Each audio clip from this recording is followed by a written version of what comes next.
ষষ্ঠীর দিন রাত্রির বেলাতে আবার বেরিয়ে পড়লাম আমি আর বাবাই, একটু ডোমজোড়ের দিকে যাচ্ছি। আমরা সিনেমা দেখে ফিরলাম তখন 6:30। বাড়িতে গিয়ে একটু রেস্ট নিয়ে রান্নাটা করেই আমি বেরালাম আর কি।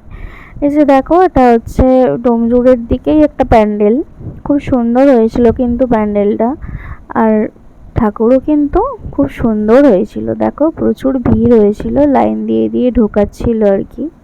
ডোমজোড়ে একটা দুটো প্যান্ডেল দেখেই আমরা কিন্তু বাড়ি চলে যাব। বাড়ি বলতে আমার বাবার বাড়ি আর কি, একবার গিয়ে ঘুরে আসবো। তো দেখো, মাকে দর্শন করে নাও। খুব সুন্দর কিন্তু ভেতরটা সাজিয়েছিল, ফুচকার যে ছোট ছোট বাটি হয় না, সেটা দিয়ে প্যান্ডেলটা করেছিল, খুব সুন্দর লাগছে। তো এই যে দেখো, আমাকে আর বাবাকে কেমন লাগছে কমেন্ট করে জানিও। তো মোটামুটি রাস্তা ফাঁকা হয়ে গেছে, 10:30 মতো রাত্রির বাজে। আমাদের বাড়ি পৌঁছেছিলাম 11টার সময় করে। যাই বলো না কেন, দুর্গা পুজোতে কিন্তু গাড়ি করে ঘোরার মজাটাই আলাদা। আমার কিন্তু খুবই ভালো লাগে। বাড়ির কাছাকাছি চলে এসেছে, দেখো কত সুন্দর করে লাইটিং দিয়ে সাজিয়েছে না, খুব ভালো লাগে। এখানেও কিন্তু একটা পুজো হয়, দেখো আমরা আর এই পুজোটাতে নামিনি, কিছুটা দূর গিয়ে একটা পুজো হয়েছিল, সেখানে নেমেছিলাম। তো বাড়ি এসে অনেকক্ষণ বসেছিলাম ঘরে, এখন এবারে আর কি চলে যাব।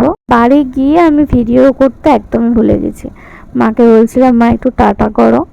তো এই যে বাপির দোকানে বসে তখন 11টা বেজে গেছে।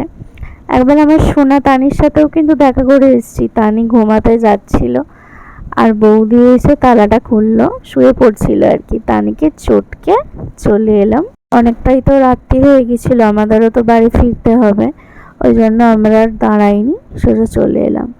বাড়ি এসেই বাবাই আর আমি খেয়ে নিয়েছিলাম, পরোটা করে গেছিলাম, আলু আর কুমড়োর একটা মিষ্টি মিষ্টি তরকারি করেছিলাম, একটু শশা কেটেছিলাম। এই হলো আজকের ছোট্ট মিনি ব্লগ। কেমন লাগলো জানিও, টাটা।